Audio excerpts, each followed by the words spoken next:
זה עושה לי בעיות.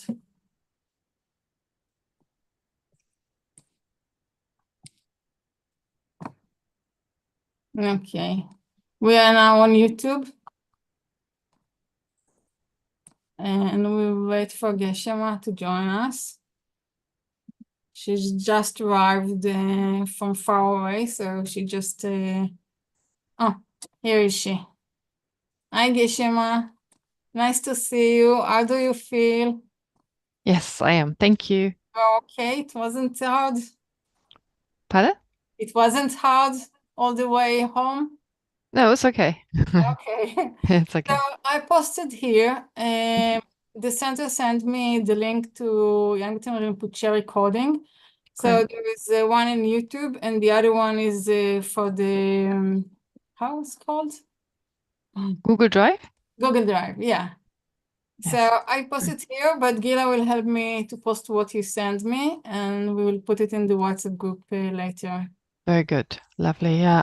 Yeah. I also got a message from the lady who organized the teachings, and she said right now they only prepare the English and the Tibetan separately, but they'll create one file. So I think it's nice that you see Rinpoche, you hear him, see his expressions, everything, and then have the translation. And the video is probably helpful as well, just to be able to follow it. Yeah.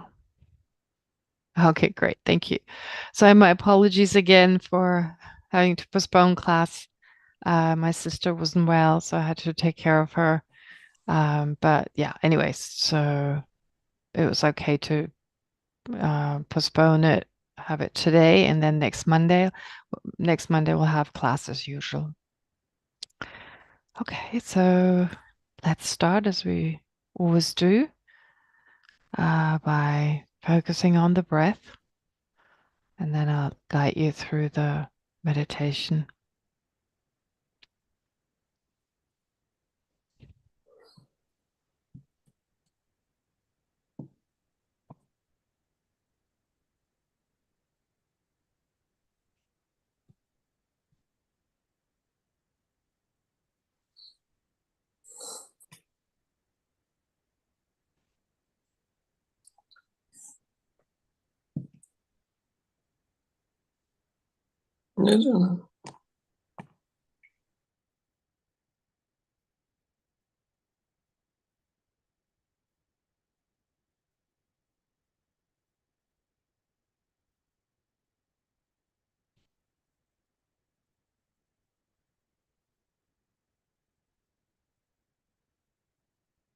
And then at the level of your forehead, in the space in front of you, is a large open lotus on top of which is a sun disk and a moon disk.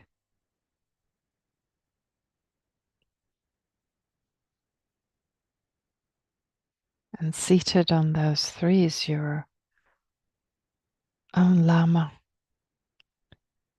or your Lamas arising in the aspect of Buddha Shakyamuni.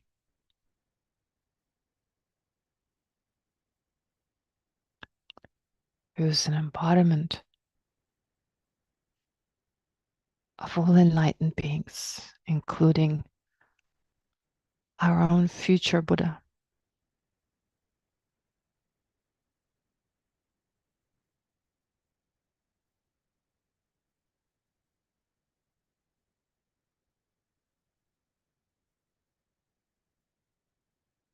Buddha's body is made of golden light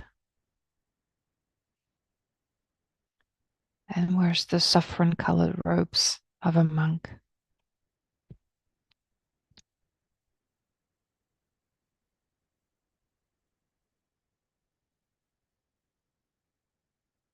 He's seated in the full lotus posture. His right hand is in the earth touching gesture, and his left hand is resting in his lap in the meditation gesture, while holding a begging bowl.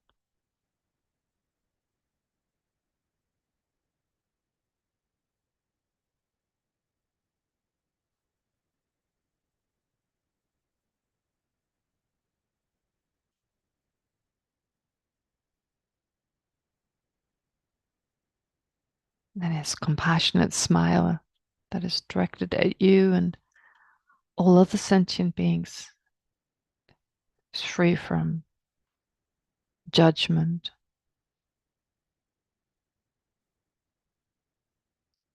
afflictions, and so forth.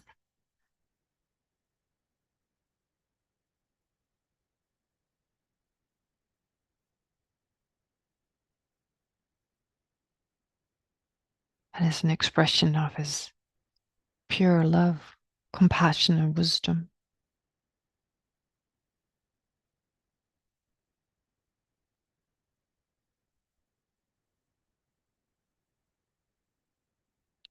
And then visualize that you're also surrounded by all sentient beings.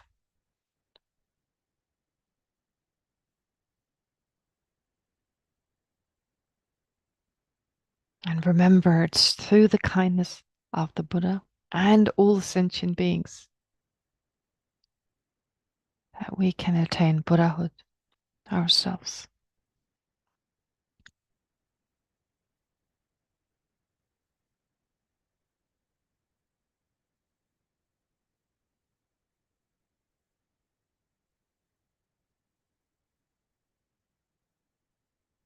And so let's first generate affectionate love for each and every sentient being,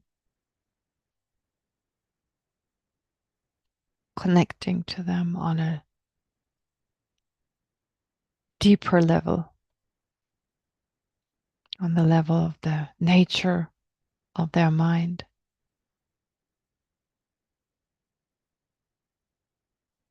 That's just as pure as the nature of the mind of a Buddha.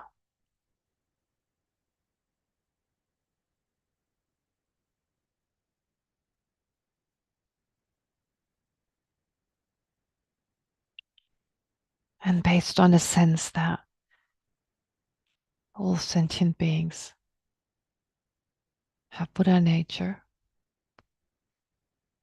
generate a sense of closeness and affection.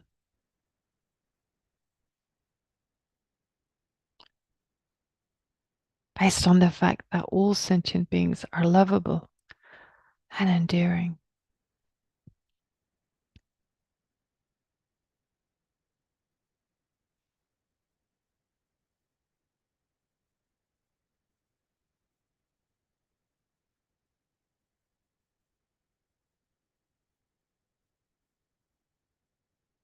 However, right now they're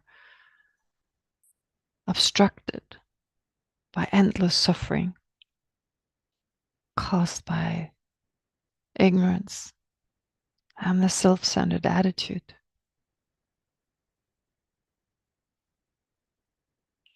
giving rise to countless other afflictions.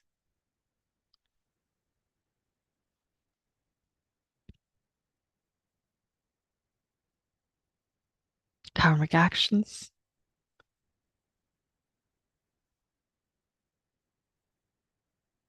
and numerous types of sufferings.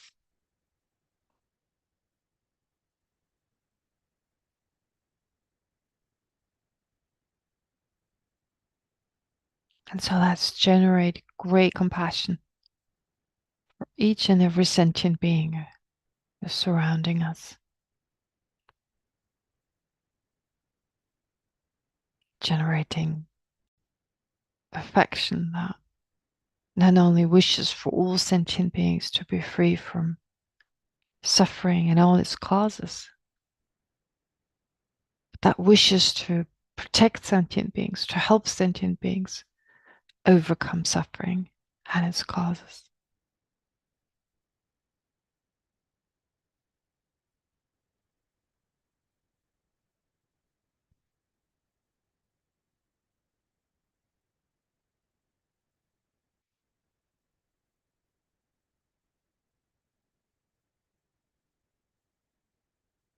And that bind then turns even stronger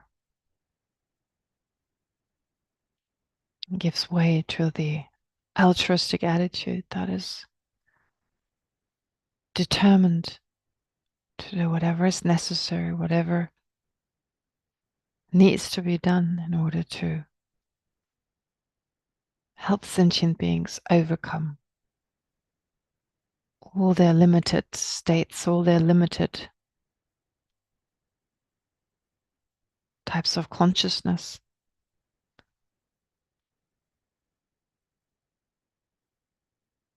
And in that way, help them to overcome all their suffering and its causes.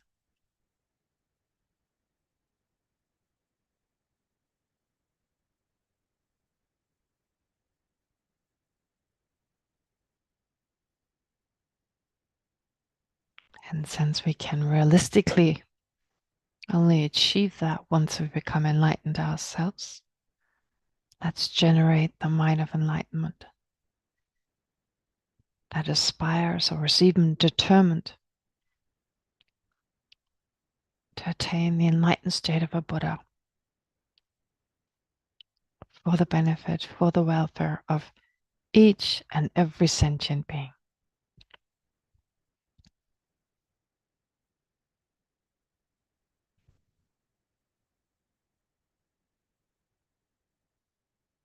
And think that this is also the motivation for us again today as we continue to study the 7-point mind training.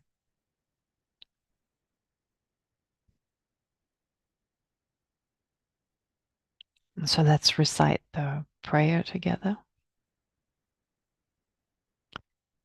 I go for refuge until I'm enlightened to the Buddha, the Dharma, and the Supreme Assembly. By the accumulation of merits of practicing generosity and so forth, may I become a Buddha to benefit all sentient beings. I go for refuge until I'm enlightened to the Buddha, the Dharma, and the Supreme Assembly. By the accumulation of merits of practicing generosity and so forth, may I become a Buddha to benefit all sentient beings. I go for refuge until I'm enlightened to the Buddha, the Dharma, and the Supreme Assembly. By the accumulation of merits of practicing generosity and so forth, may I become a Buddha to benefit all sentient beings.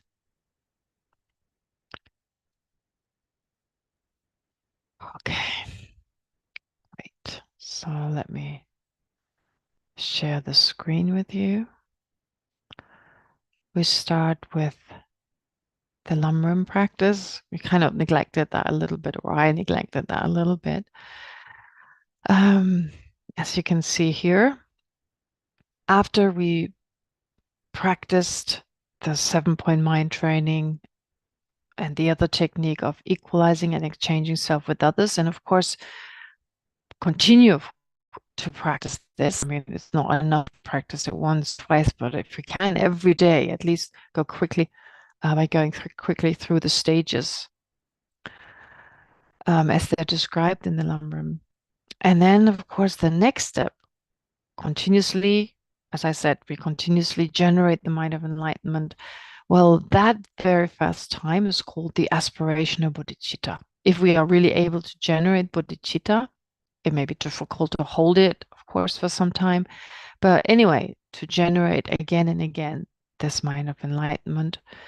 And it said that it's only real Bodhicitta if it arises spontaneously, if all our actions are informed, are influenced by that type of mind. But, well, even if it's not the real deal, we just keep doing it. We keep doing it. Very, very important, because that is, of course, the entryway to the Mahayana practice. It's the criterion for whether our practice is Mahayana or not. But to also know that the first time we generate bodhicitta, that's only, only, of course, it's amazing, but it's still only aspiration of bodhicitta because we haven't taken the vow yet. So the bodhisattva vow. Taking the bodhisattva vow, well, you could do it before, the first time you need to do it before a high lama or before someone who's purely kept the vows so far, whose vows are still intact. So a highly realized lama like Sonlistila Lama, as a good person, it's someone very reliable, someone we can definitely receive the pure vow from. And then as part of your meditation, well, if you've already taken the vow, you can retake it on a daily basis, but as part of your practice, also if you haven't taken the vow yet, to generate the aspiration to do so, and to understand that once you take the Bodhisattva vow, your bodhicitta is no longer aspirational bodhicitta, but engaging, as it's sometimes called, or active bodhicitta. Because now with the vow, it's you've gone from the step of wishing to become enlightened for the benefit of all sentient beings to not just wishing for that, but actually taking a step closer towards reaching the state of a Buddha.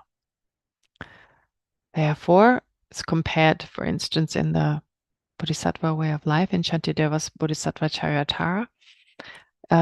It's like wishing to go somewhere versus taking the first step to actually reaching that goal or going to that state or to that place. So that's similar here. First, not taking the Bodhisattva vow, first just generating aspiration of bodhicitta, and thereafter then taking the vow. That's like wishing to go somewhere versus actually going there.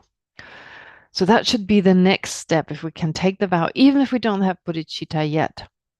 We don't fully receive the vows, obviously, because one of the vows is not to give up bodhicitta. So if we don't have it yet, there's nothing to give up. But still, there's great benefit, even if we haven't generated bodhicitta, to take the vow, because it helps us that much more to actually cultivate bodhicitta in our mental continuum. And so let's just go through the motions. It doesn't matter if we haven't generated yet, but just keep doing it. Keep doing it. As long as the Dalai Lama advises us all the time. Well, when you get up early in the morning, first thing should be bodhicitta. When you go to sleep at night, last thing should be bodhicitta. So in that way, to practice in the same way and remember the advantages of bodhicitta again and again, because they're so great. And here we have the descriptions of those beings who've actually generated bodhicitta. They're not just saying it, but they talk of their own experience, telling us how amazing that mind is, that it's the one thing that really makes our life meaningful. There's nothing more important, in other words. And of course, we can only see that for ourselves if we generate it, make an effort. First of all, of course, we move towards Buddhahood, but all our problems, all our difficulties that seemed unbearable, that seemed so difficult to overcome, they're easily overcome. Things that used to worry us. And here, this is based on those who've generated bodhicitta. So we can truly trust their judgment, their description, so that problems that we used to have, things that really depressed us, that upset us and so forth, they have no longer any influence on us. Our whole life is totally turned around. So there's an incredible sense of deep peace of mind, well-being. Of course, there's still afflictions. There's still the result of karmic actions ripening in the form of all sorts of unpleasant experiences. But it's easy in comparison to what it felt like before, having to, of course, experience samsaric suffering. But there's no longer that sense of hardships, but it gives rise to that lightness and that inner peace. And we're not really exposed to harm any longer. It is explained that we're no longer harmed in the same way. It's impossible because we've now turned our life towards the benefit of all sentient beings. We're no longer mainly controlled by our self-centeredness. And since all our harmful actions have been created by our self-centered attitude, well, that's saying that those negative actions don't hold the same sway over us, don't have the same influence on us. So therefore, harm can't receive the same type of harm. And any spiritual practice becomes basically easier. So in that way, to remember, and there's so many other, the array of Stork Sutra, there's the sutra that is also mentioned in the Great Lamrim, for instance, it talks about all these different advantages. So if you have time, read through them again, because it's so inspirational in terms of wishing to actually work towards generating this mind because of all the good advantages. It's like, I don't know, following a certain diet, following some kind of exercise regime. We do that when we understand the benefits. We're motivated to eat certain foods or do certain exercises when we understand how much they benefit us. Well, think the greatest superfood there is bodhicitta. I mean, any super wonderful superfood, maybe kale or gobi berries or whatever. There is whatever stuff they advertise as the superfood that keeps you healthy and strong and everything. Well, bodhicitta is thousands of times more powerful because, of course, it's the superfood for our mind. And benefits us in so many ways. I've already mentioned a few advantages, but for you, if you're really interested to dig deeper and get a better sense of the importance, and then no matter how fake it may feel, it doesn't matter. I mean, we all know, fake it until you make it. There is just no way. I mean, even a ballet dancer, when they want to become a professional ballet dancer, I mean, their first lesson, it's totally fake. Of course, like anything. But the only way to become good at something is doing it over and over again.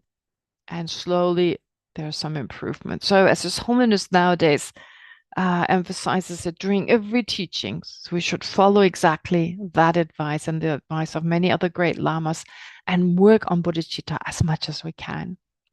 And then to strengthen it, however fake it may seem, well, 3 times in the morning, 3 times in the evening. And the easiest is, of course, to recite the prayer that we recite before every class, refuge and bodhicitta prayer. And of course, to not just recite it, but go through the meditation the way we are doing it or in any other way. It doesn't really matter.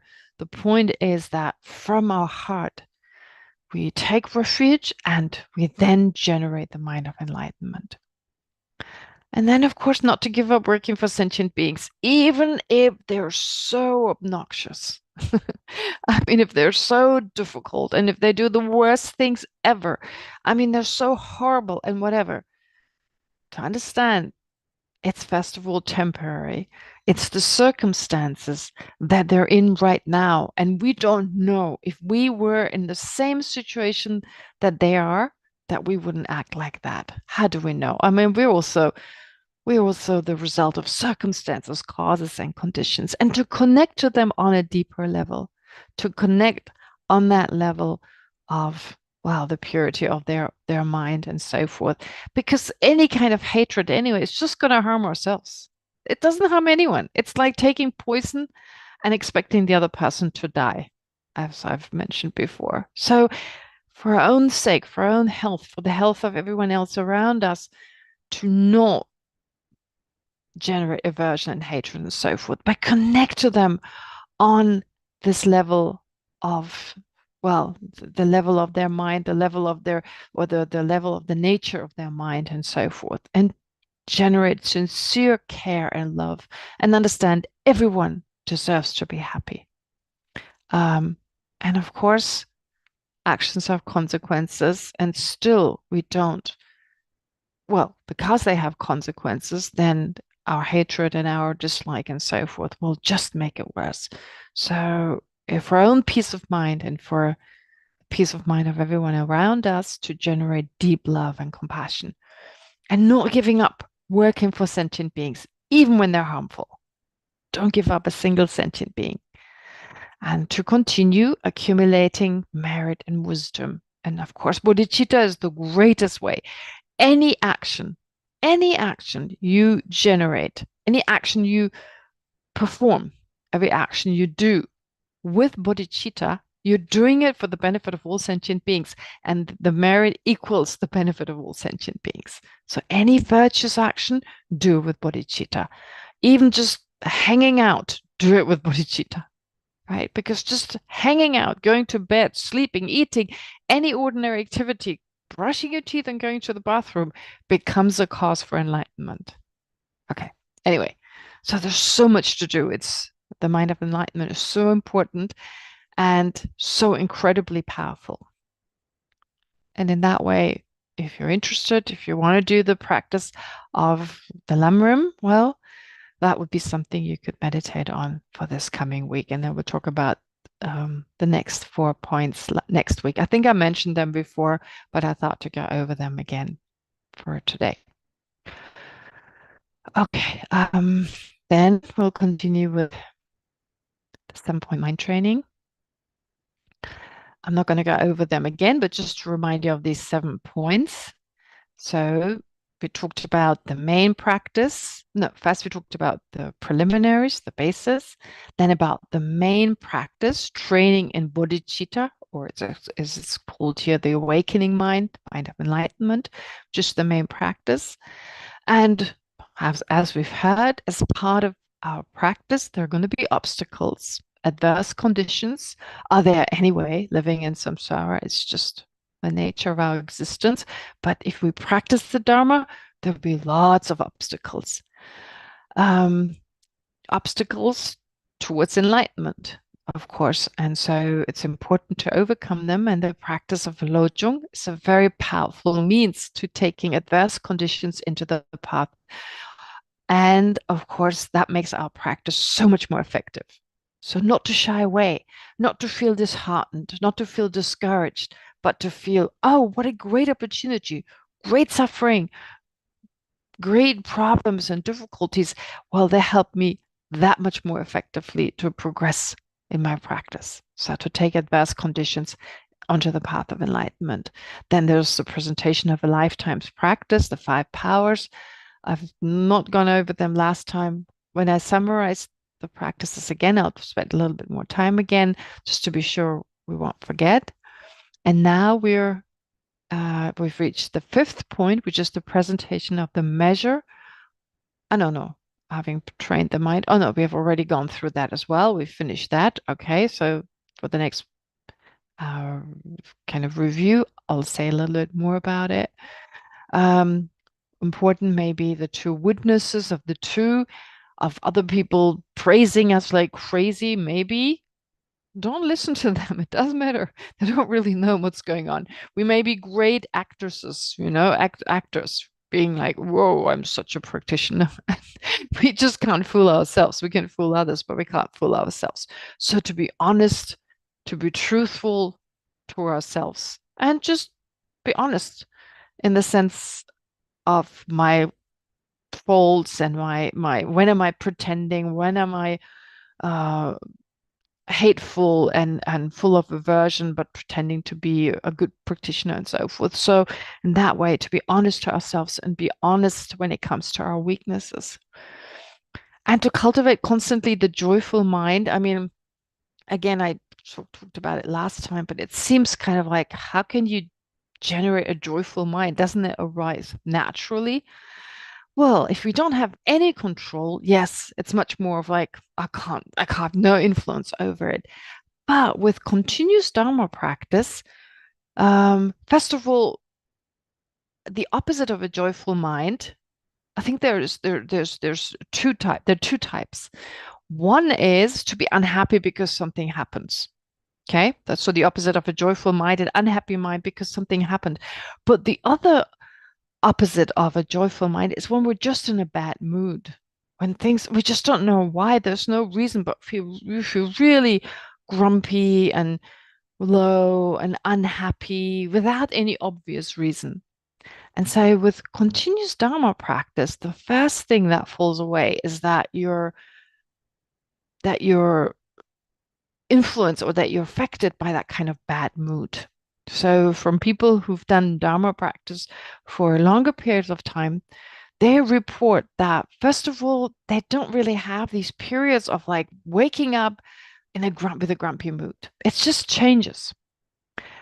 They become more resilient. So when something terrible happens to them, okay, yeah, they may be unhappy. And of course, but that sense of falling down, oh my gosh, it's like being trapped or falling into that ravine of unhappiness. Well, they still do, but they come up easier. They're much more resilient. So they cultivate more resilience. So in that sense, therefore, their mind is more balanced. There's more of a balanced mind. And from there, then we need to bring it to a joyful mind. But joyful doesn't mean like overexcited and all over the place because we're so full of joy. It's an inner, it's a mind of inner peace and satisfaction, contentment, and also joy in the sense of all the good things in our life by focusing on all that's wonderful of all on for instance having met the Dharma, if we find the Dharma helpful. If not, of course that's not something to rejoice about, but if we find the Dharma helpful, well, we found a means to train our minds and to bring more happiness to our life, bring more control to our lives. Which reminds me, oh, of course, Yangde Rinpoche's teachings. So you should really listen to them. I mean, he's such an amazing teacher. And so he talks from his own experience. I mean, it's very obvious that he lives the teachings, Yangde Rinpoche does. And he talks a lot about loss of control and so forth. And he's really someone who's totally in control of his own mind, very disciplined mind, but not an uptight mind, very joyful and peaceful mind, but still very much in control. And if we can learn to control our mind better, well, then we're not thrown back and forth by the waves of our aversion, our grumpiness, our negative states of mind.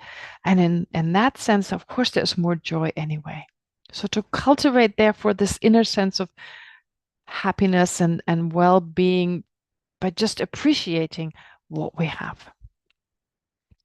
And then the sign of a trained mind, the five greatnesses. I've gone through them last time. So to check maybe every now and then, am I going in that direction? Do I find it easier to endure suffering? So just looking back, the time when you started fast to practice the Dharma, for instance, is there a difference? I mean, give it some time, a few weeks or a few months at least, but I think most of us have been practicing the Dharma to some degree for quite a while now. So just looking back, is it easier for us to endure suffering?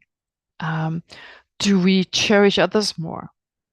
Is it possible for us to cherish others more? So first, we don't even need the name. So it's a characteristic of a great ascetic who can endure any suffering. Well, we're not ascetics, not at that point of enduring any suffering, but I'm just saying, can we endure suffering better?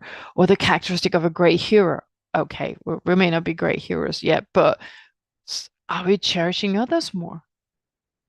Are we better at cherishing our friends, our family, people we don't like usually? Are we able to cherish them a little bit more, consider their happiness more important than we used to? Okay, well, great improvement. The characteristic of a great practitioner who does not act contrary to the Dharma, in terms of our mental states, maybe we don't have as many afflictions as before. And then, of course, the characteristic of a greatly disciplined person who doesn't act upon these afflictions, so avoids misbehavior. And then the characteristic of a great yogi who practices the path to enlightenment. Well, if we practice the way we discussed earlier about generating bodhicitta again and again, and however frustrating it may be, one moment I'm determined to become enlightened for the benefit of all sentient beings, and the next moment I just want to beat someone up, or I don't know, have these horrible thoughts. Well, never mind. Okay, it doesn't matter. Go back to generating, calm yourself down, calm down that aversion and so forth, and continue to practice. And Yangde Rinpoche, if you have the opportunity to listen to his teachings, he gives very beautiful instructions on how to meditate and how to do breathing meditations, different techniques he describes in his teachings that he just gave a few days ago. So very easily applied by all of us. And so in that way, we already create like a good foundation for all our other practices. Okay. Anyway, so if we can uphold all these, even when we're distracted, we are trained. So that's a measure of having trained the mind. And of course, there's always room for improvement, but how wonderful it is if we find, oh, this works. I mean, I've really changed. I've become a better person. I've given it some try, and yeah, I could be better and I could have worked harder. Yes, of course, but still, wow, there is some change. It's okay. So I want to do more of this, and it's not expensive. It's not like you need to buy all these gadgets or something to become like the Bodhicitta treadmill or I don't know, the great compassion weights or something. No, it's for free. In fact, being in situations where you lack the most basic things and are surrounded by difficult people is actually a good training ground. So it's actually not that hard if we think about it. It's just hard because we have a mind that at this point it's not easily enticed to do these practices. It's not easy, but through familiarity, of course, it gets better at it. Okay, anyway, so we have a sense of the measure of having trained the mind, and then the presentation of the commitments of mind training. So how are we going to go about this so in such a way that we live up to this measure of having trained the mind, and not just that we are able to work with a lifetime work our whole life, spend our entire life practicing this, and are able to take adverse conditions into the path of enlightenment, and of course are able to generate the two types of bodhicitta. So with these commitments, with the commitment of mind training, we're able to fulfill all the other points. Okay, so first is to constantly train in the three general points. So that means to observe, first of all, to work according to the different practices, the different vehicles. So whether it's the fundamental vehicle, whether it's the Mahayana or the universal vehicle, whichever is, we should follow the precepts, we should follow the instructions of those two vehicles. The pledges, so whatever kind of commitments they offer, or whatever kind of commitments they set forth, to follow them. I mean, to, of course, observe the law of karma, and its effects. So in that sense, to follow the law of virtue, accumulating virtue, accumulating merit, but also, yeah, well, just in general, to keep ethical discipline. That's the first commitment. And then the first general points that we should train in. And the second is to train our mind, or to engage in actions that are not offensive, to not engage in actions that are offensive or dangerous. So offensive, obnoxious, dangerous, it depends on what translation you follow. But if you receive the explanations, when you read about the explanations or hear about the explanations, it makes sense. So first of all, the first point is pretty easy: ethical discipline, follow the precepts. Okay, so bodhicitta, of course, the bodhisattva vow, and in that way, it's more than just ethical discipline, but it's also engaging in activities that benefit others. But then, as to the second point, we shouldn't engage in actions that harm ourselves or others. So to avoid those. In the sense, for instance, when we practice, to overdo it. That's a good example. To overdo it, to practice for too long, to force ourselves to be very tough with ourselves. I mean, it's interesting how mind works. We train ourselves to be more kind, more compassionate with others, but we become much harder with ourselves. Oh, I should be more loving and more compassionate. I'm such a bad person. So we're loving and kind towards everyone else, but totally neglect ourselves and maybe overdo it. So that would be dangerous kind of behavior, because our mind works in such a way that if we do too much, we don't want to do it. and we give up. At some point, we feel, oh, this doesn't work. It makes me miserable. I can't do this. And we give up. So that would be an example of mind training that is basically dangerous in the way that we've done too much. We've done too much.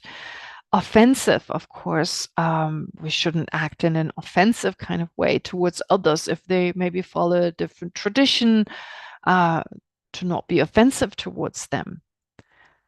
It doesn't matter who they are, whether Buddhist or non-Buddhist, to have respect, of course, for all religions, for all spiritual systems, and have respect for everyone, for their beliefs. We don't have to, I mean, having respect for them in the sense of not denigrating them, not kind of humiliating them, but instead and recognize their right to be happy, their right to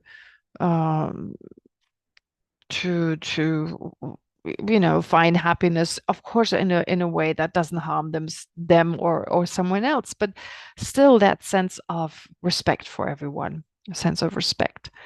So, and this also includes friends and the people who are really close to us, to have respect for them. Because sometimes when we're too close to a person, we may actually lose respect for them and act towards them in a way that we would never treat anyone else, like someone we hardly know. There's a kind of a polite, respectful kind of politeness. But sometimes when the people who are really close to us, our partners, our parents, our siblings, we may go out of our way and be really, really rude and hurtful, based on the understanding, well, we're so close, it'll be okay. But actually, we just develop a habit in treating people this way. And of course, it's still hurtful to the other person, and in terms of accumulating merit, not a good idea.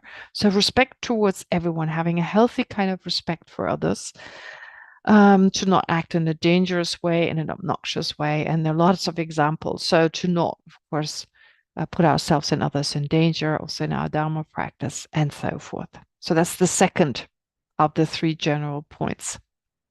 And then the third is that our mind should not be biased.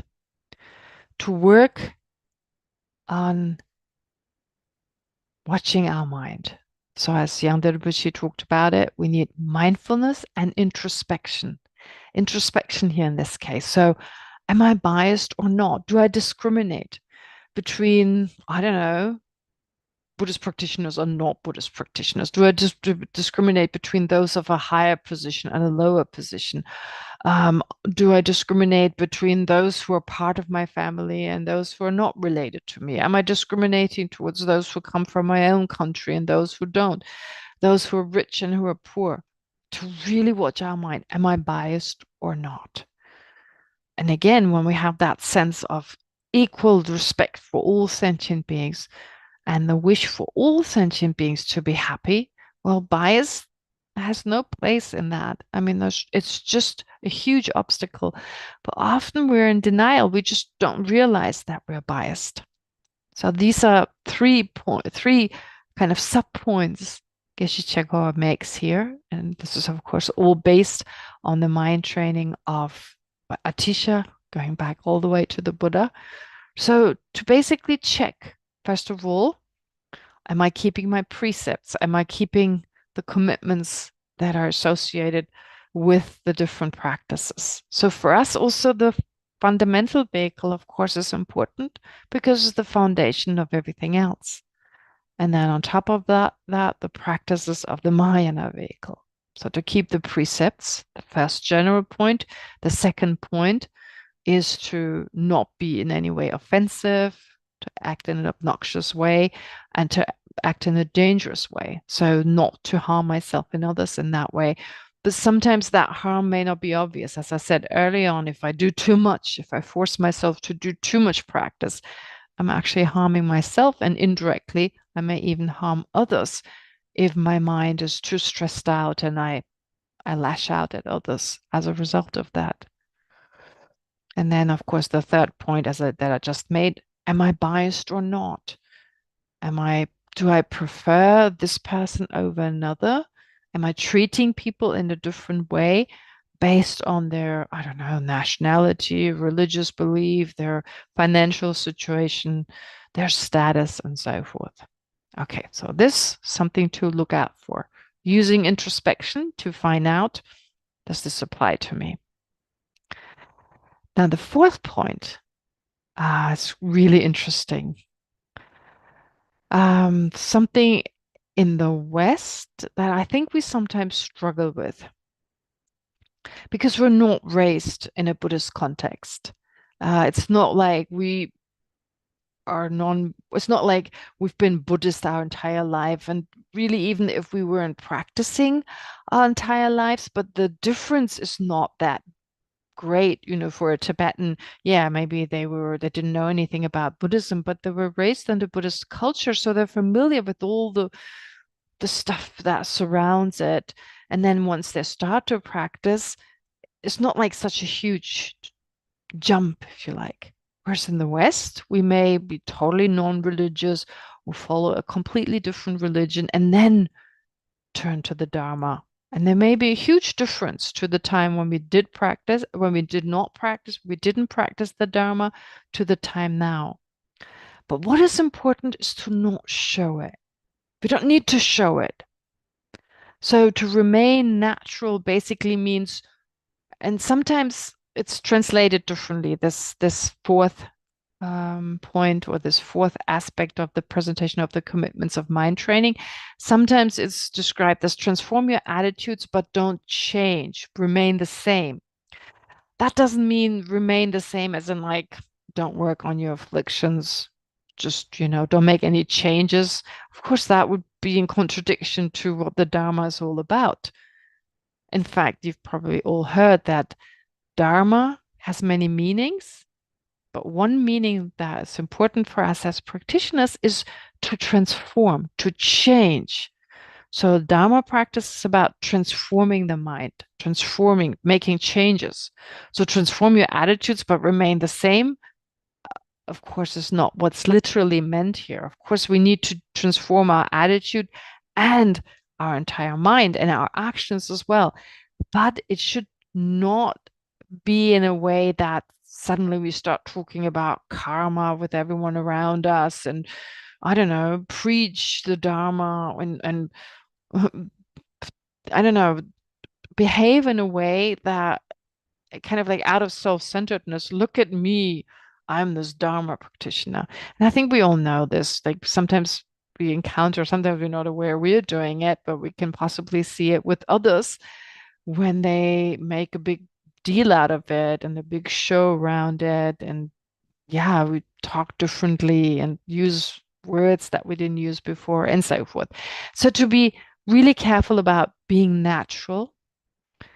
And Dharma practice, especially when you live in an environment where people practice a different religion or are non-religious, it's not a good idea to talk about the Dharma anyway, unless you're asked. Unless someone asks you, oh, maybe I noticed something, you're going to some places, what are you doing? You're like doing a retreat or something. So if people ask, of course, that's different. But from the outside, to not show it. Yes, so in that way, I think it's very important for us in the West to keep it, maybe not a secret, but to keep it private.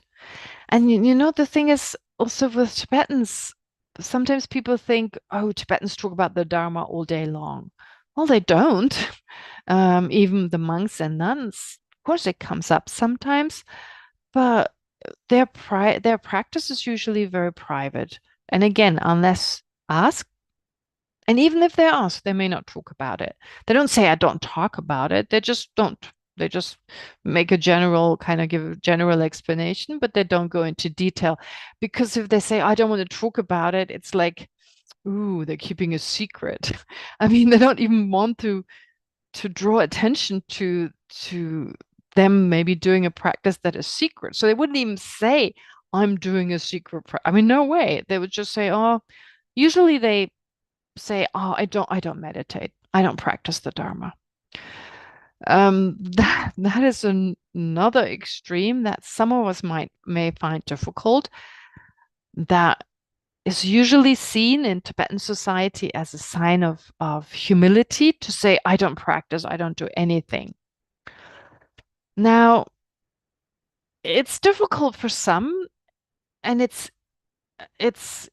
well, some would like this kind of way of talking about, like some of my classmates, for instance. I didn't know they were practicing or not. I had no idea. But those who were really practicing, they used to say, oh, I don't practice at all. I'm just sleeping all the time. And I believed them at first. I thought, oh, they're really nice, but they don't practice the Dharma. How curious. And very rarely I'd hear someone say, oh, I practice this and I practice. But that was hardly ever. I mean, it was more Westerners who actually said that. But the ones who always said they didn't do anything and so forth, you could tell after a while that they were practicing. I mean, just from their actions. And that was the part that was really inspirational. So they didn't need to talk about it, but it was their actions that showed what they were doing. And that was so inspirational. So with many of the lamas, they will definitely tell you, don't do anything, but don't take it literally. You can always tell if you're around a person for some time whether they're practicing or not. You can. And so again, I think the Tibetans are a good example for us when it comes to that. At the outside, they're so normal. They're just so easily relatable, etc. And so you never get a sense they're a great Dharma practitioner. So the greatest lamas are the ones who seem just so normal, so natural, so honest, so normal, so easily relatable. Okay, so I think this is a beautiful, beautiful point here. Transform your attitudes, but remain natural. It includes all that. Humility, and I'll speak a little bit more about this, not today, but I'll talk more about this. Humility is such an important mental factor. And unfortunately, in the West, it's lost its importance. It's an old-fashioned term. And I don't know the Hebrew word for it, but I wonder whether in Hebrew, humility and humiliation, if there's a similarity between the two words. Is there a relationship between being humble and being humiliated? In German, there is. The word for being humiliated and the word for humble have the same root. So I don't know whether it's the same in Hebrew. But humiliation oftentimes is associated with self-denigration. A lot of people feel it has to do with like self-denigrating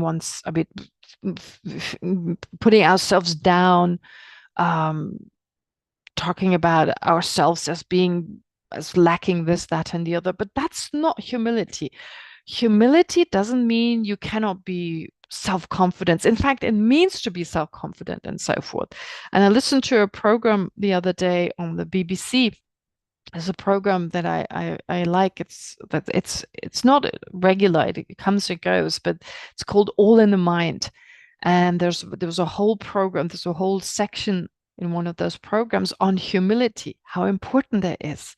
So humility is not about being humiliated, but not to put yourself before others and still understand your own weaknesses and your own strength.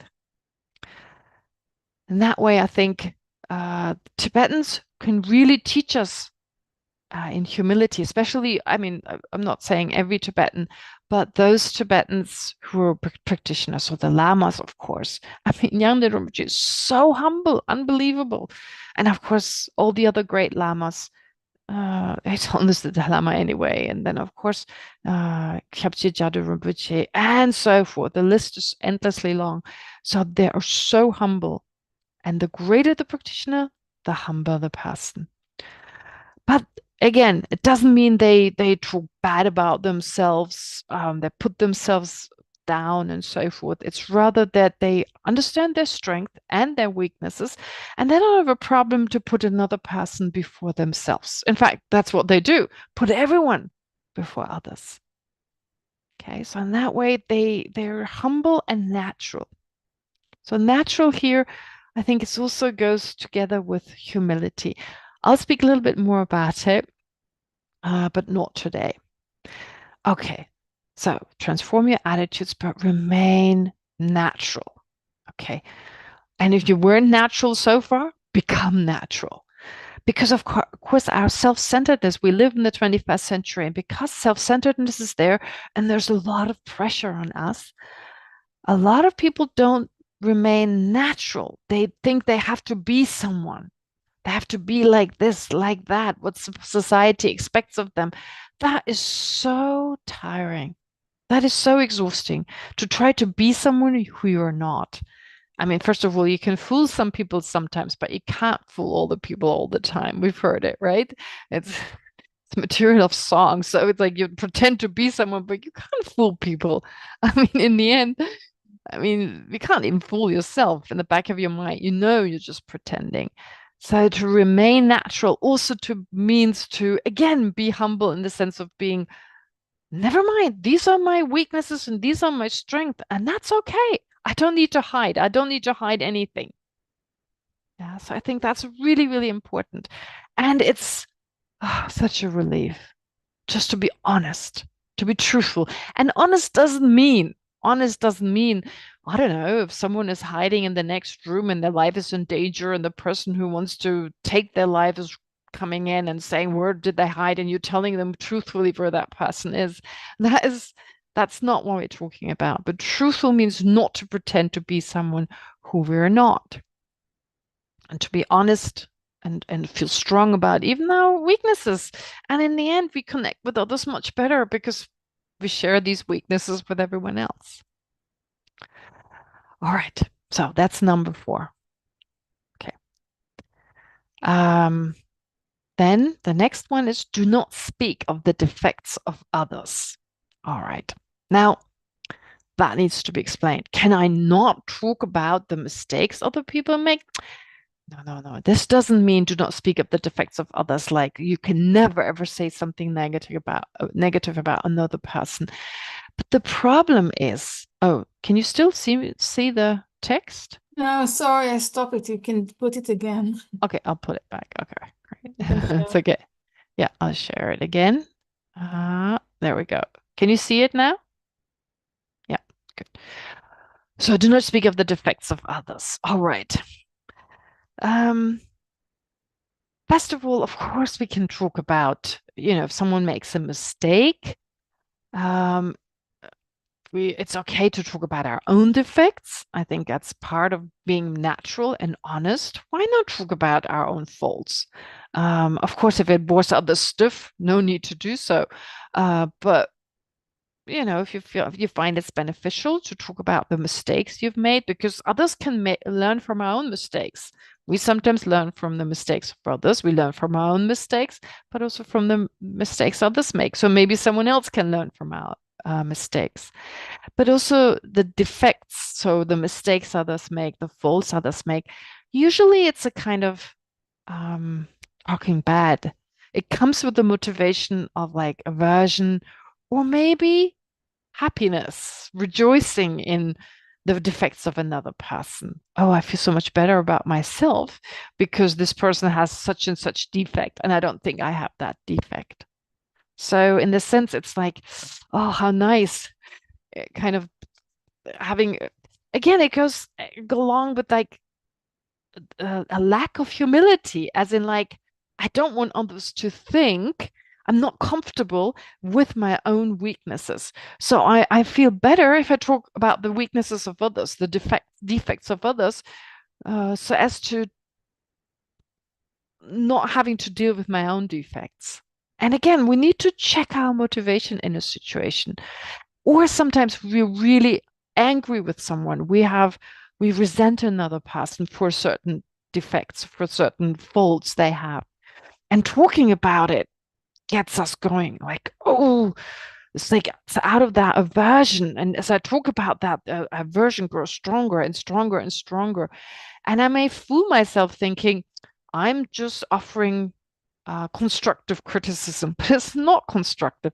It's out of an affliction that becomes stronger as I start talking about it. So this reminds me of something Geshe Kelsang once said. I remember many, many years ago, he came to answer questions in one of the classes I taught at the IBD. And I remember someone asking, I think it was Amy Miller. No, not Amy Miller. Amy from the United States. She asked this question: is it okay to criticize someone in a certain situation? Is criticism okay? Can it be okay? And Geshe said, well, in general, yes, but there's always this problem that we're used to speaking ill or criticizing someone out of aversion, and it triggers this aversion in us right away. So we need to be careful.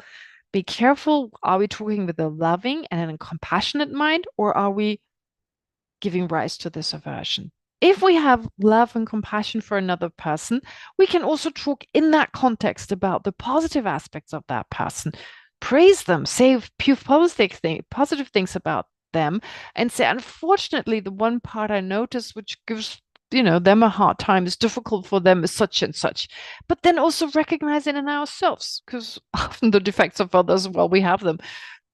It takes one to know one, right? This expression, it takes one to know one. I mean, because I have these defects myself, I recognize them in others. And so, well, I have the same defect. I just talk about it of the other person. So then I think in that case, it's okay. And then the next point is, do not reflect on others' shortcomings. Again, I'm not allowed to think about someone else's faults. I mean, if I notice them, but it's similar to talking about them. I mean, talking about them, that is worse, of course, because I talk to others about them, and I'm not talking about to myself about them. So I'm actually influencing another person, possibly in a negative way, by talking about the defects of this third person. And so maybe they start to dislike this third person as a result of me speaking ill about them. So the 6th point talks about not reflecting on others' shortcomings. But here, am I not allowed to think about them? No. It's this obsession about them. Oh, they do such and such. And again, they did such and such. So it's like, I don't have the time and energy to think about my own shortcomings because I'm so busy thinking about the shortcomings of another person, right? And that, of course, then gives rise to also speaking about the shortcomings of the other person, because my emotions well up and I'm like, whoa, they did this and they did that. And of course, why would I reflect on other shortcomings? Why would I spend a lot of time? A little bit, okay, yeah. So in a given situation, I made this mistake, they made a mistake, the other person made a okay. But oftentimes it's like, I did all I could. I mean, I'm just talking my own experience. I did all I could, but they made a mistake.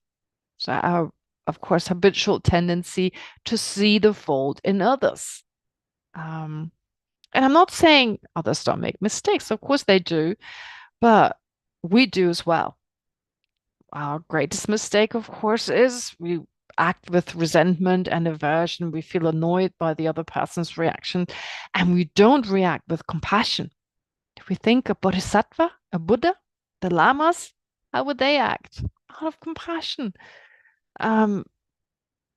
They may address this shortcoming, I mean, anyway, to the person themselves, if it's in a way beneficial.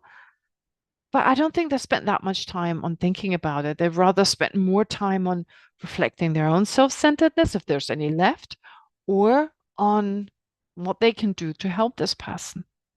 So in that way, I think it puts it into perspective. Of course, to think about it in a constructive way, if it's your own child, for instance, you may want to think about it and then help this child or a good friend and so forth, and see whether skillfully you can kind of convey how you're feeling about the situation, convey the mistakes. I mean, convey to them the mistakes they've made, and in that way, maybe help them to find a different way or to act differently. Anyway, I think we all know in that situation to to a certain degree, I think if we're really honest with ourselves, with our own attitude, our own motivation, I think we know to a certain degree what is an extreme version of reflecting on others' shortcomings and what is a version that is not harmful to ourselves or others. And then, of course, whichever affliction is the strongest, purify it first. So instead of being so others, what others do, so 4, 5, 6, and 7.5, 6 and 7 are somehow connected because we naturally have the tendency to see the faults in others, to speak about their defects or obsess about them or both, and not really look at which one is my main affliction. Am I easily getting annoyed? Am I easily getting envious? Do I have a lot of arrogance? Oh, I'm so much better than everyone else. Whatever it is.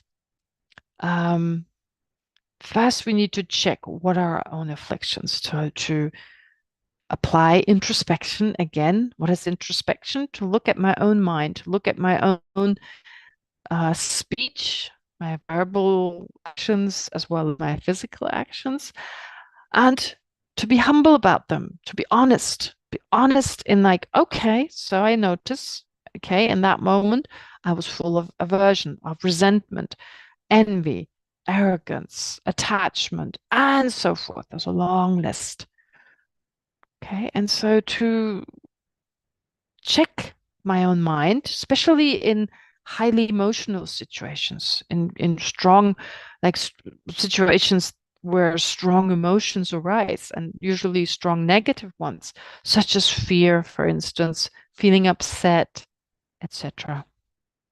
So then to check which affliction is the one I need to work with. And then, of course, purify it first. Purify here in the sense, not like purifying, it's not like purifying a negative karma. No, but work with it in the sense of applying the antidotes. And then the next one, and I'm racing through them a little bit, but this is not the last time I'll talk about them, but just food for thought. Discard all expectations of reward. That's also a really important one.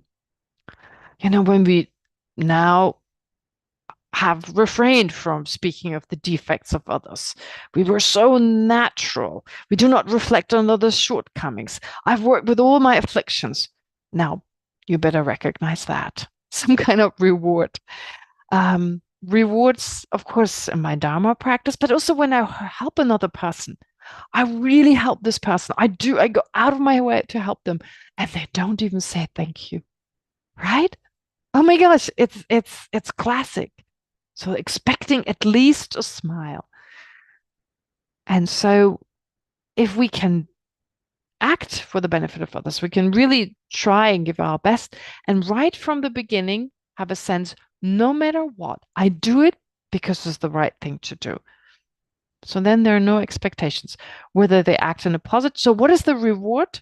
That I did it, that I engaged in, I did this action, I helped this other person. That is the reward from beginning to end. That's the reward. There's no greater reward. Whether they say thank you or not, and they put your name on the side of a building or whatever, or give you a bunch of money, whatever. The point is really acting in a way, usually, or a reward implies it's a positive action. The reward is having done the action itself, that I did it from beginning to end in the purest way I could do. I mean, of course, there's always room for improvement, but without any expectations to get something back. So, of course, it's difficult. It's not easy, but the reward of that is so great. Okay, so it's 6:10.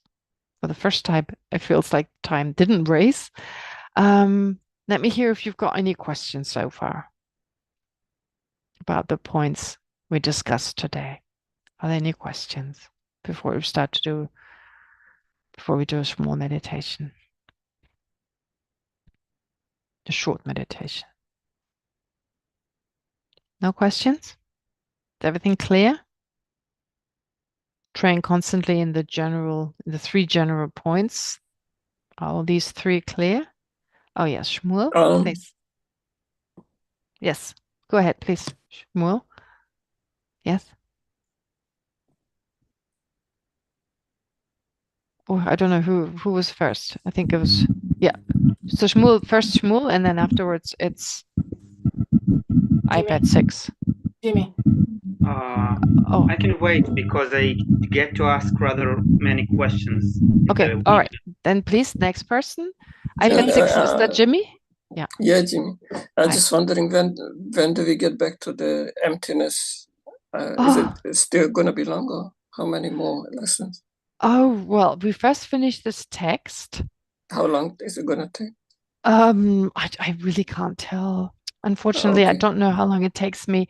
And it also depends on the situation right now in Israel, for instance. Yeah.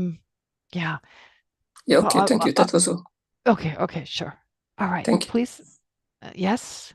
Then maybe Elisheva first, because Shmuel says he'll take a moment. Is that okay? Thank you very much. Sure.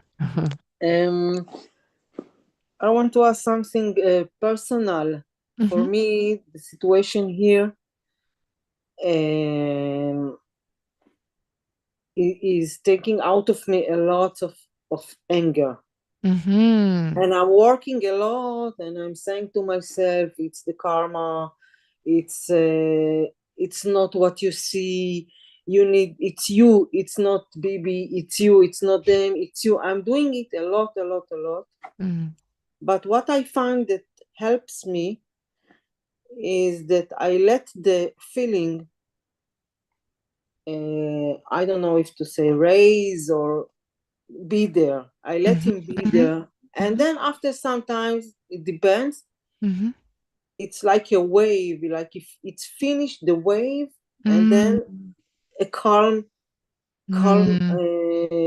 calmness coming. And then it's much easier for me to let go. So even if I recognize it, I don't start trying to stop it. I let it rise. Is it okay? Or yeah, very good. I think that's great. I think that's a very skillful way. And what I like the most is you figured it out yourself. Because in the end, it's all we need to, I mean, you know yourself better than anyone else. So a strong emotion, such as aversion that you just described, to counteract with another strong emotion may just suppress it, and it comes that much stronger. And since it's already due to the situations that forcefulness there anyway, just letting it go is great. Just letting it go. Like the wave. I really like the description. There's this huge wave, but then slowly it loses its force as it reaches the shore. Right? That image is beautiful. So it's like, just watch it. Don't allow yourself to become the wave or be carried away so that the wave becomes stronger, but you just watch the wave, and thereby it slowly kind of trickles off, until it's done.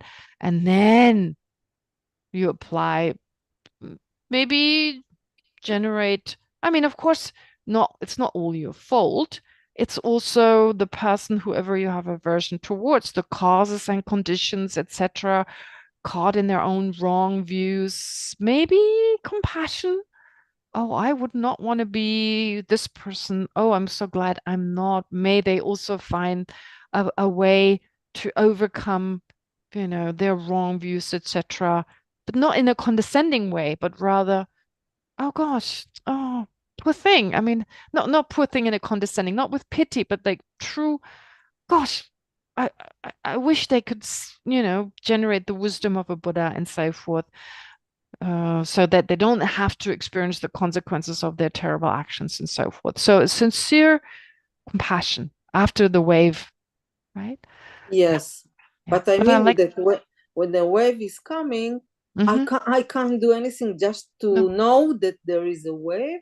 Good. And while after some time, it becomes like something quiet, and then I can be with it. And then it changed because I can be with it. It changed. Great. Very good. Very good. Perfect. Thank you. Very good. You're welcome.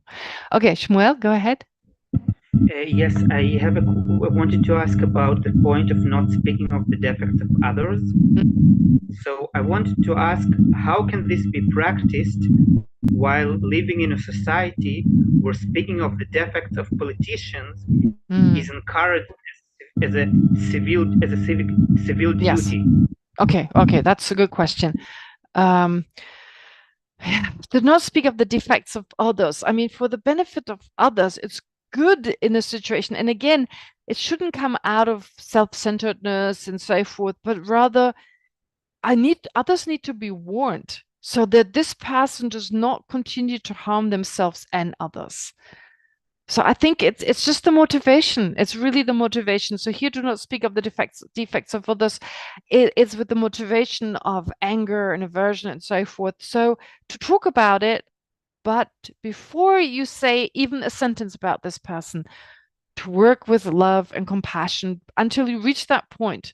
I can actually have compassion for that person, and then say it the way you observe it. But it's also not extreme. You know, when there's aversion, it's extreme. Your anger speaks through your words. To make sure that your anger doesn't speak through your words and you remain rational. Yeah. And it's for the benefit of others. No, it needs to be taken with a grain of sand here. Do not speak of the defects of others. Yeah. Was that your question? No more question? Yes, that was the question. Okay, great. All right, so let's do a meditation now on what we've done so far. Okay, yeah. All right, let's do some breathing meditation as usual. Just calm the mind. To be mindful of the present.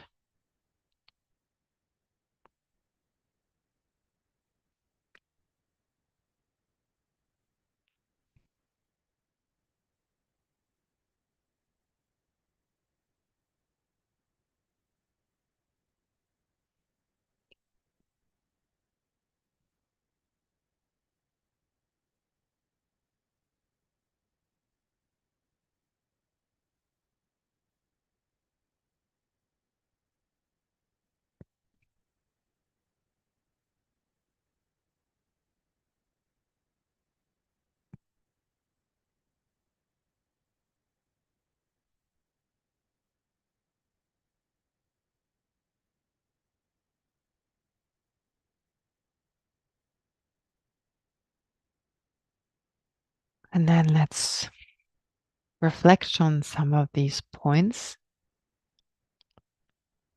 to see whether we are practicing those or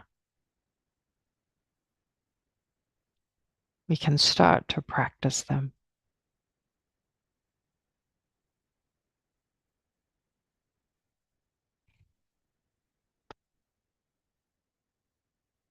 So as part of the commitments of mind training,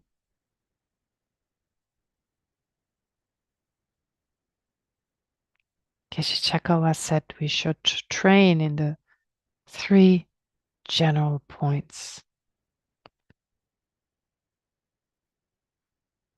So the first one is to act in a way that does not contradict the guidelines of Buddhist practice.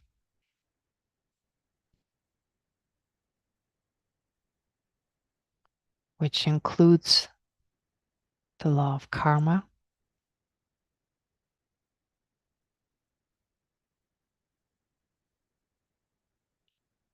But also the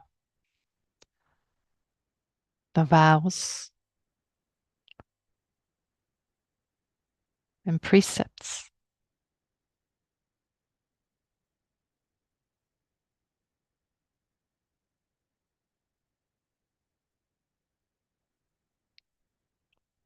So are we acting in a way that,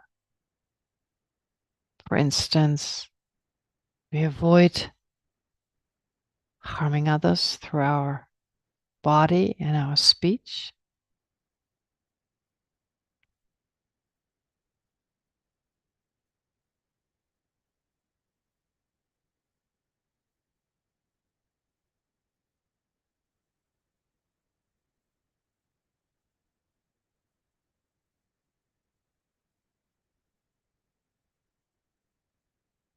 And in that way, follow the precepts of the Pratimoksha vows.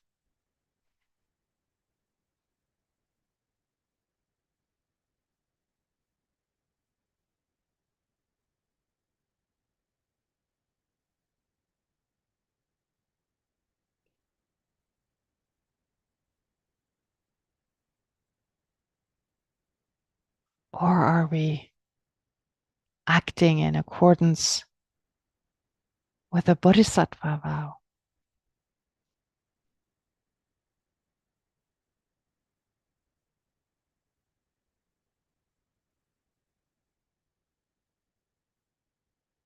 Making an effort to reducing self-centeredness and increasing a mind that cherishes others.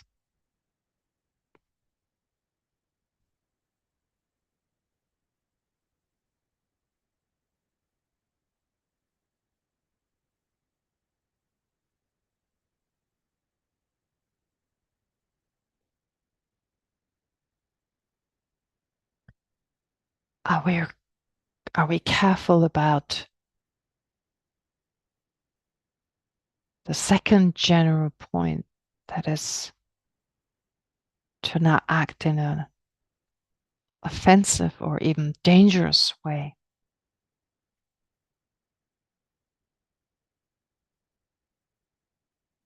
Harming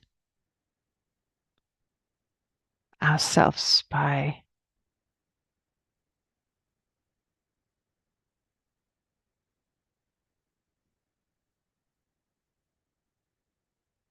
overdoing it when it comes to meditation, for instance. Trying too hard.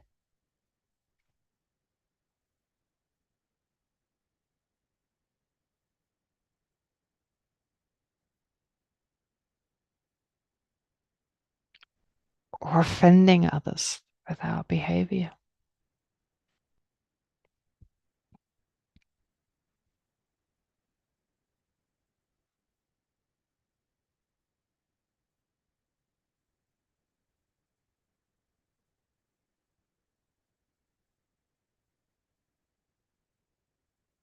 And as to the third general point, are we biased?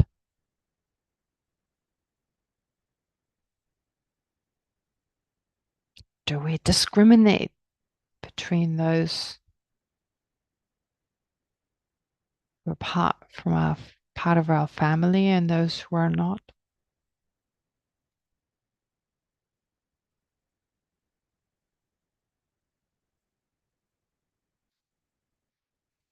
Do we discriminate between those of the same nationality as myself and those who are not?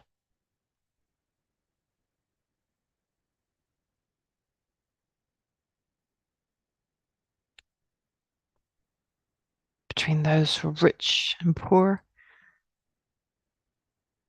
or educated and uneducated?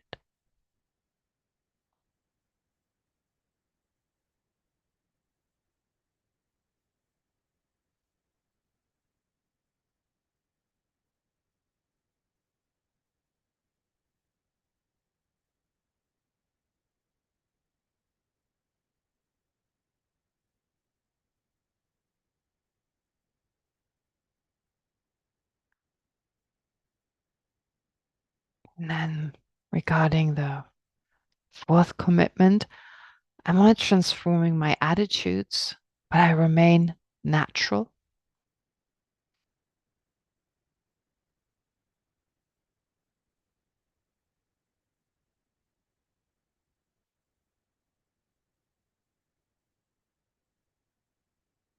Do I keep my Dharma practice private?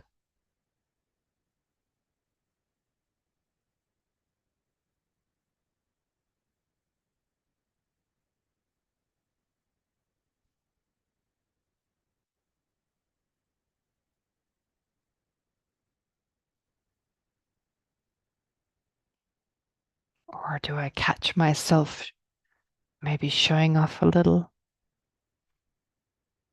Or preaching?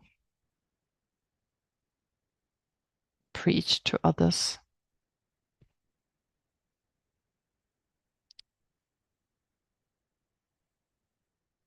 Without anyone asking for it?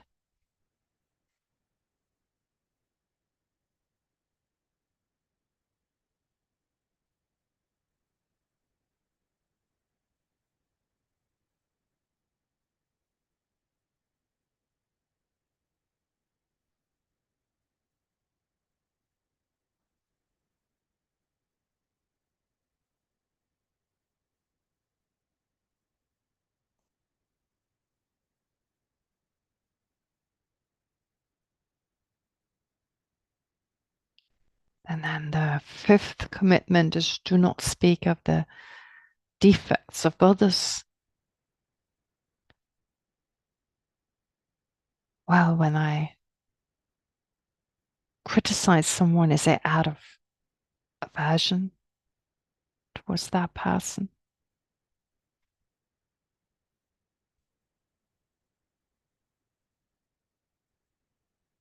Do I have a personal dislike and motivated by that?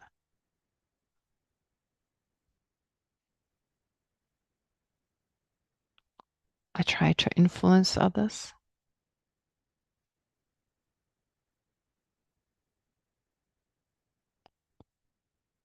Or is my motivation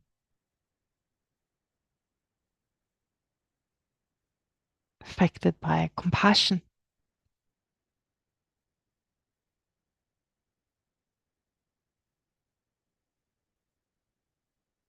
And I talk about someone's faults because I want to make sure this person doesn't harm themselves and others.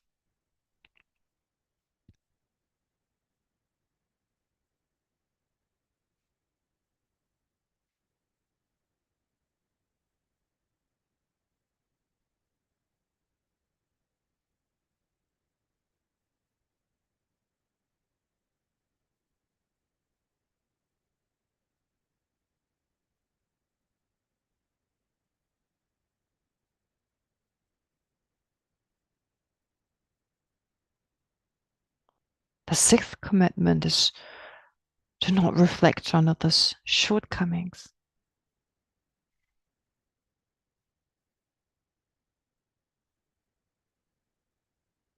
So I'm spending, in a given situation, am I spending more time reflecting on the other person's mistake?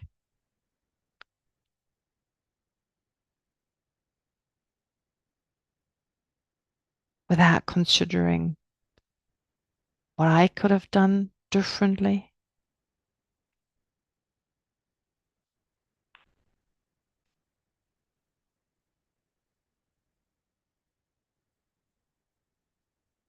Am I obsessing over a person's misbehavior, driven by aversion and resentment?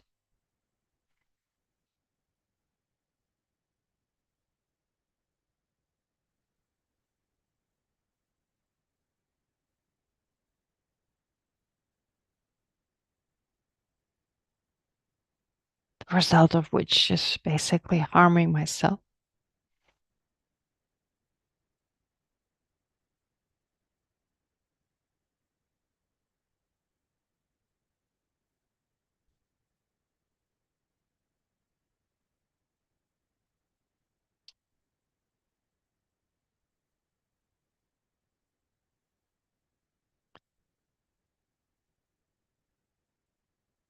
And since number 7 tells me whichever affliction is the strongest, purify it first, well,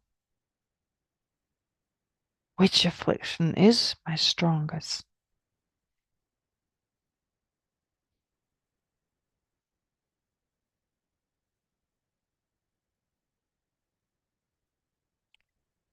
Is it attachment? Aversion? Arrogance? envy,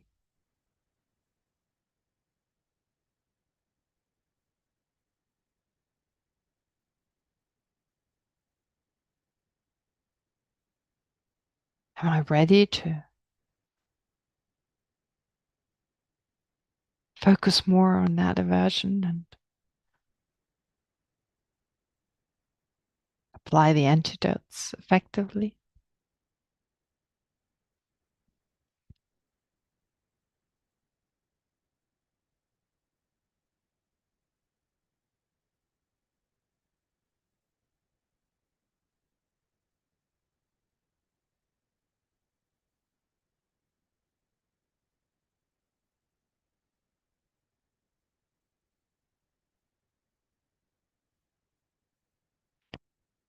Also, Geshe Chekawa tells me to discard all expectations of reward.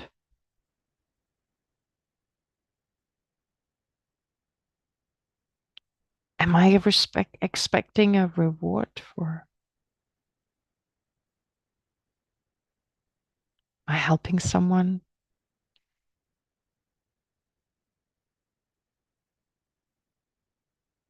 Being kind or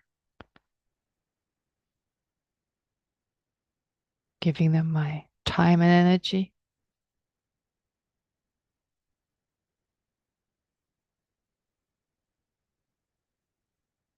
And can I continue with that? Continue to help others, even if instead of rewards, I receive criticism?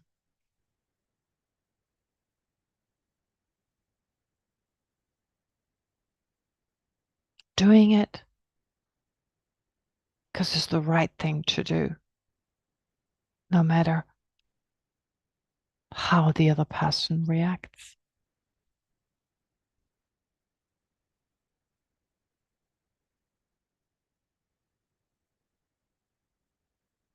Being free from any expectation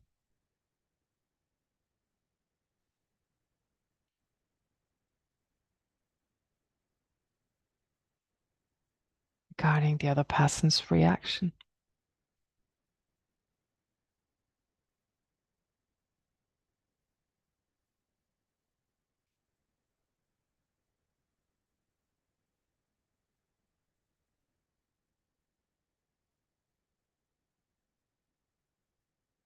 So to conclude this short analysis,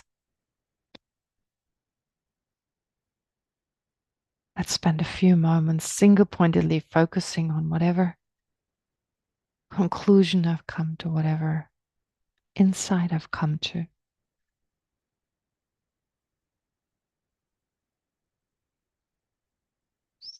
So that we're able to internalize it.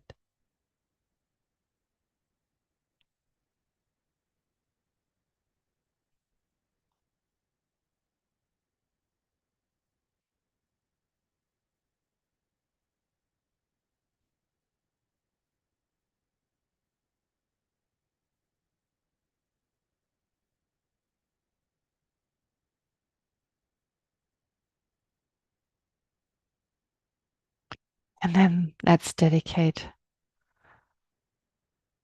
all the positive potential we've accumulated together. May it become a cause for us to become fully enlightened, attain the enlightened state of a Buddha as soon as possible for the benefit of all sentient beings. And may it help our great spiritual masters, like His Holiness the Dalai Lama and all other qualified lamas, to have a long and healthy life so that we can continue to receive their guidance.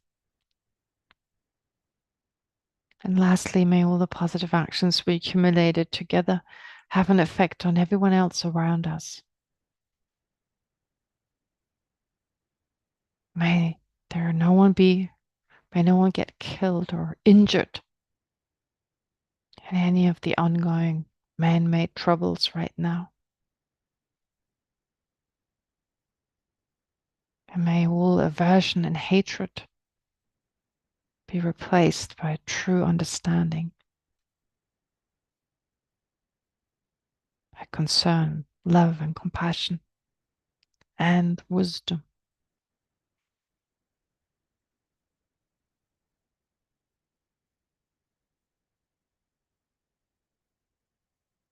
And so let's recite the dedication prayer together.